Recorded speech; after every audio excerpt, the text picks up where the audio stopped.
Welcome to The Complete Works, an official podcast of FilmBook. The Complete Works is a podcast that delves film by film into the filmography of a Hollywood actor, director, writer, or composer. Hello, everyone, and welcome to the Complete Works podcast, a film podcast brought to you by FilmBook. My name is Doug Hess. If you're tuning in to the Complete Works podcast for the first time, what I do on this podcast is to discuss a specific movie from a film actor, actress, director, or composer's film career. I'm currently working my way through Tom Cruise's career, and in this episode of the Complete Works podcast, I'll be discussing the film Endless Love.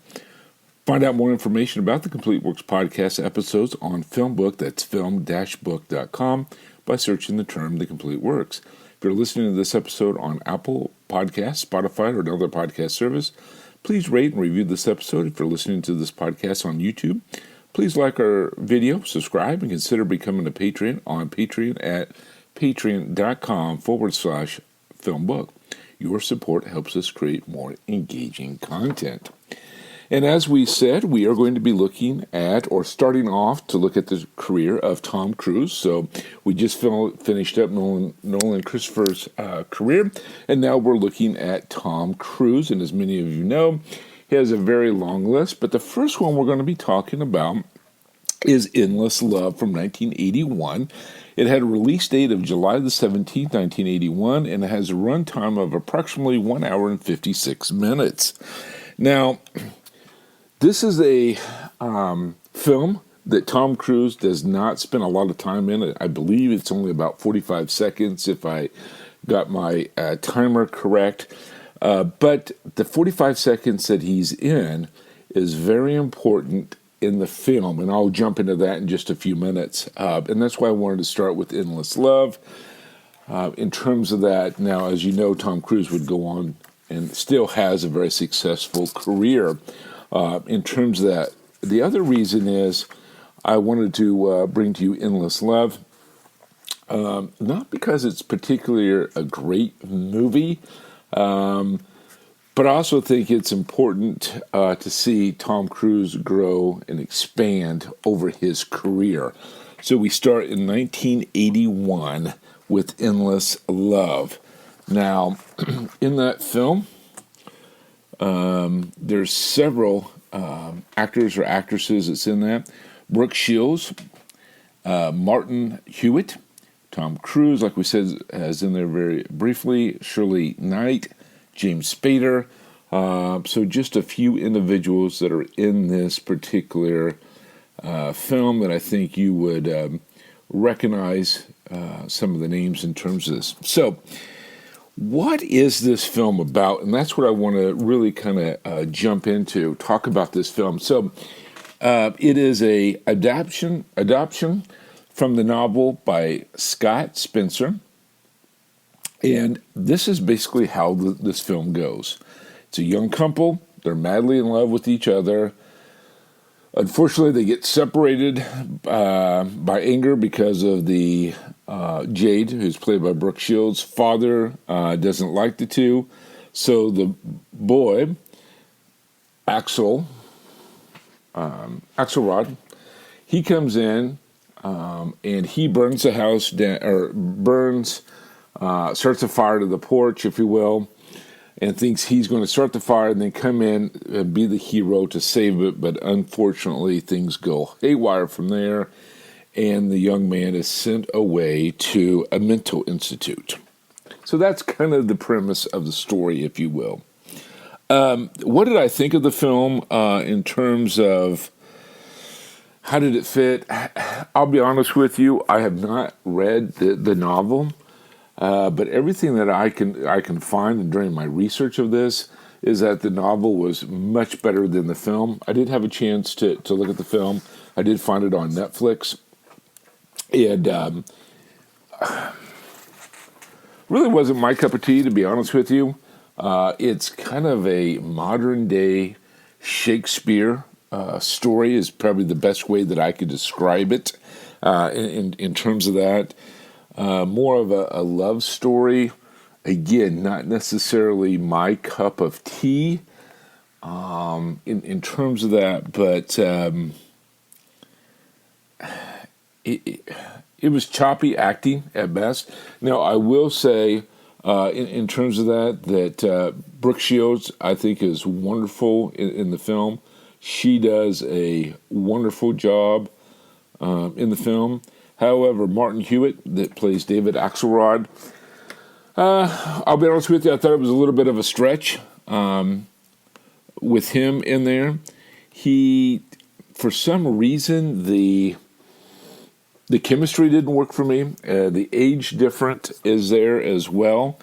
I did not necessarily think that it was a great film and or a good match-up of main characters in this particular film. I thought it was a little kind of weak, if you will, in the process. Excuse me. So I guess you could say one mistake or one misgiving would be casting Martin Hewitt as David in the film. Brooke Shields is wonderful. I think she gives an incredible performance. But David was, for whatever reason, just wasn't believable, and I really think that it was him with the chemistry issue, not necessarily Brooke Shields, but that was my take on it. The other take is just the story. It kind of gets jumbled up. A lot of times we have no idea why David gets sent to New York. Yes, we understand that he is considered mentally insane because he's trying to win over his girlfriend's father by trying to set the house on fire, and he comes in and saves it so he can be some type of hero. But we know that he goes to New York, but when he's coming back, it just didn't feel like it fit. And I thought the audience was kind of guessing, trying to remember, trying to understand what was going on there in those sequence within the film in terms of that. And then finally, the other takeaway that I would say that I wasn't crazy about was the ending, because I don't think there really was one, or I should say there's a lack of an ending when it comes to this. I thought the last few minutes of the film was kind of cheap and cheesy, if you will, and it didn't really have a full disclosure to the film. So I was not necessarily impressed by this film and the way that it really went. Obviously, we want to talk about Tom Cruise, and one of the reasons I wanted to do this particular podcast is I had mentioned at the beginning of the podcast, Tom Cruise is only in this film for about 45 seconds, but I think it's important that he's in there, and I want to make sure that I get this right because I had written down, obviously, what he had said in his screen time. He says, "Arson, yeah, arson is so fucking cool." In terms of that, so he is the one that basically is important to really let us know that this was kind of arson. This is something that was done on purpose in the process. And not just kind of like an accident. He really just kind of cements that particular moment or logic or lack of logic in the film. So I really thought that was kind of a key pivotal moment. Also, it's his first acting career or movie in his career, and we get to see just a few glimpses of him in the film in terms of that. If I had to analyze this film with some others, one, it reminds me of Shakespeare, so like a Romeo and Juliet, love tragic comes to mind with this, but I think Shakespeare's a lot better in terms of this. I thought the concept of well, it's based on a book, so the concept of the book was great. Making it into a film was good. The problem was just a couple things, and I've already mentioned them. One is I think they needed to get a better male actor as a lead. Number two, they needed to make it flow a little bit better. It was choppy, especially when he was in New York. You're not 100% sure why he's coming back and where he went and why he's there. So the flow of it could have been worked out, I think, a little bit better. And then the ending could have been a little better as well. So those were three major parts of that. And again, it kind of reminds me of a way of Romeo and Juliet. Now, this is also the early 80s. 81 is when this movie was released. In terms of that era, I think you're starting to slowly start to see movies that is generating into the minds of young adults or teenagers. And we start to see that as we get deeper into the 80s. You have the Brat Pack group, etc. You also have Brooke Shields in another film that'll come out later called The Blue Lagoon. And you've got Tom Cruise in his films like Risky Business, and we'll talk about Taps next week. And it's really kind of a coming-to-age era, and it was okay, and it was kind of cool to be talking about young adults or teenagers from their perspective. And I don't think anybody does it any better than John Hughes. During the 80s, now a lot of times you may say, John Hughes did a lot of comedies, but also I think he brought a lot of seriousness. And, one of those is The Breakfast Club to me, where he takes a very interesting subject matter, very much like Endless Love, a coming of age. And I think they could have really done it could have been better fighting themselves in that process, in terms to me. Is it a good film? I'll give you my rating at the end, like I always do, on a scale of 1 to 10, and 10 being the best. But no, I really didn't care for this film at all. The concept was there. I love the concept. I think it could have been a better movie than it really was. But it fell flat for me in a lot of cases. And again, I don't want to be the guy that keeps harping on things over and over again. But I think, the male lead, if that would have been a little better cast, I think that the film could have been a lot more enjoyable. Again, I do think Brooke Shields plays a pretty good part in here. Probably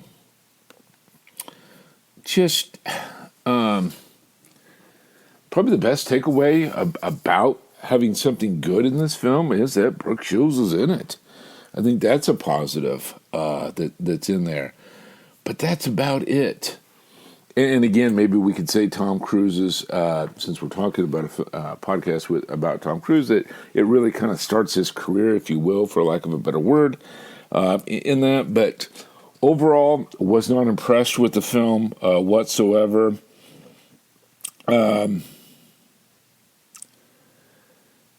Mediocre at best, I will give this film. I won't say it's a bad film just because I think the concept is there. It's mediocre. It could have been a lot better with a better cast. When I say a better cast, meaning that the lead, David Axelrod's character, could have been a lot stronger, and I think that would have made that film much, much better in terms of that. One thing we don't talk enough on this podcast is about the music that's in here, and I think that is really important for us to talk about this, because with the soundtrack, we have Endless Love, the name of the title. It's performed by Diana Ross and Lionel Richie, courtesy of Motown Records. It was written and produced by Lionel Richie. And And it would go on to win an Academy Award in 1982. It was nominated and won for Best Music of Original Song with Lionel Richie for Endless Love. So I thought that was really cool, and I think most people know the song Endless Love by Lionel Richie. They may not necessarily know that it was released with the title of the song being the same as the movie Endless Love.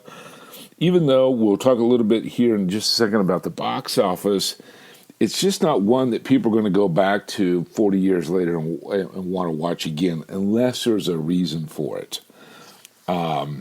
So that being said, I think that's a little hidden gem that we don't necessarily talk about a lot in terms of that. But it's a little light in this film, if you will. So let's go ahead and switch gears here a little about production, box office, and awards. We talked a little bit about the awards. Really the only award, and this is not a film that I expected to be nominated for an Academy Award, but the music with Lionel Richie, Endless Love, won the Academy Award for Best Original Song. In terms of that, so a little box office trivia here. It's about $9.7 million estimated for the original budget. It grossed here in the U.S. and Canada a little over $31 million. Opening weekend in the U.S. and Canada was $4.1 million. Worldwide was a little over 32 million, almost 32 and a half. Production company Polygram Filmed Entertainment is the production company for Endless Love. In terms of that, a little bit of trivia, like we do each and every time on this podcast. So Brooke Shields, she said that she was still a virgin when she filmed this, and she had no sexual experience. So for their intense lovemaking scenes with Martin Hewitt, the director kept grabbing her toes and twisting it off camera to provoke a reaction that would look more like an orgasm. Shields revealed later that it hurt and it humiliated and traumatized her so much she really just shut down after that, in the quote. Movie debut for Tom Cruise, as we mentioned. We say that, we mentioned that Tom Cruise has a very brief appearance in the movie, and it's critical to the movie's plot. We're talking about an arsonist here, and he kind of gives that away. So Terry Shields, who was ridiculed for letting her 11-year-old daughter, Brooke, be sexualized by playing an underage prostitute and appearing nude in Pretty Baby in 1978, was very protective of her daughter during production of this particular film, always keeping nearby. She appears as one of the nurses in the mental hospital, and you can understand why. Now, her mother, who was also her agent, nearly turned down the movie after first reading the script, as she felt the role of Jade, who's played by Brooke Shields, had no substance. She said, quote, "It was just going to be Brooke standing around looking beautiful," end of quote. In terms of that, Meg Ryan auditioned for the role of Jade before Brooke Shields was cast. At the time of filming, Brooke Shields was 15 years old, which is the same age as Jade, her non-screen character. However, Martin Hewitt, who was on-screen character, was 17 years old and was actually 22 during the film's production. And I really probably didn't emphasize that enough when we were talking about the chemistry. You had a 22-year-old with a 15-year-old, and the chemistry just wasn't there in terms of that. The movie was released on Blu-ray from Shout Factory on August 13, 2019, with new high-definition movie transfer. Included among the American Film Institute's 2002 list of 400 movies nominated for the top 100 American Greatest Love Story Movies. So in 2002, it made the list of the 400 nominated, and it was in the top 100 of the 100 greatest love story movies. Maybe hopefully clarifying that a little bit. It also includes 2 Oscar winners, Beatrice Straight and Robert Altman, and 3 Oscar nominees. Not for this particular film, but in the future, Tom Cruise, Shirley Knight, and Don Murray. In terms of that, Robin Benson was one of the many contestants who auditioned for the role of David Axelrod before Martin Hewitt was cast. Included among the American Film Institute's 2004 list of 400 movies nominated for the top 100 America Greatest Music in the Movies for the song Endless Love. Jamie Garrett and James Spader would later appear in Less Than Zero in 1987. Dismissed by Scott Spencer, author of the novel in which the movie is based, because he felt it missed the point of the book. I would have to completely agree with that. The movie is about a passionate teenage romance, while the novel explores themes of mental illness and the destructive nature of obsession. And the movie was released on the 26th anniversary of the opening of Disneyland Park, and also Mike Johansson's maternal grandmother's 68th birthday, her final birthday before passing away on January of 1982. So just a little bit of film trivia on Endless Love. In terms of that. Now, I'm going to give you my rating on a scale of 1 to 10, 1 being terrible, 10 being perfect. I'm going to give this a 4. Not a film that I really enjoyed. Truly, again, I think it missed the point on several occasions. Obviously, I think Brooke Shields gave a really a good performance. And it also launches the career. It's the first film for Tom Cruise. That in itself is worth noting. Again, he's only in the film for about 45 seconds. He does have an important line or point that he's addressing about the plot of the film, so I think that was very critical. But overall, I'm going to give this a 4. I wasn't overly thrilled about the film. But it could have been better. I really think the idea was there. This could have been a powerful film. It just really missed the mark on this one. So, thank you for listening to this episode of the Complete Works Podcast. Be sure you liked this episode and subscribe for future episodes. You'll find FilmBook on all major social media networks, so follow us. You can find out more information on FilmBook official website, which is film-book.com. You can just search for my name, Doug Hess, or The Complete Works. You can also find me on Twitter or Instagram at HessDoug14. Tune in next time when I review and analyze the next Tom Cruise film. Thank you for listening, and we will see you then. Thanks for listening to The Complete Works. Find more of The Complete Works on FilmBook, on your favorite podcast service, and on YouTube.